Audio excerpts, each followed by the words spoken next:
Hi friends, இன்றைக்கி நம்ம வாழைப்பழத்தில் sweet and ஹெல்த்தியான ஒரு ஸ்நாக்ஸ் தாங்க பார்க்க போகிறோம்.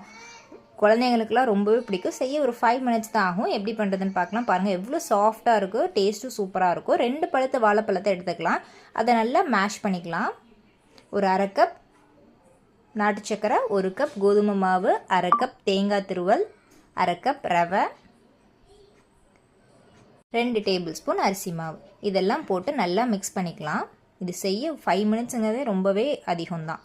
ராவா மிக்ஸ் பண்ணிவிட்டு அதுக்கப்புறம் நம்ம தண்ணி ஊற்றி கொஞ்சம் கொஞ்சமாக இதை போண்டா பேட்டர் அளவுக்கு நல்லா நம்ம மிக்ஸ் பண்ணிக்கணும். இங்கே பாருங்கள், கொஞ்சம் கொஞ்சமாக தண்ணி ஊற்றி கரெக்டாக மிக்ஸ் பண்ணணும். சப்போஸ் தண்ணி அதிகமாக போச்சுன்னா நீங்கள் கோதுமை மாவோ அரிசி மாவோ நீங்கள் ஆட் பண்ணிக்கலாம்.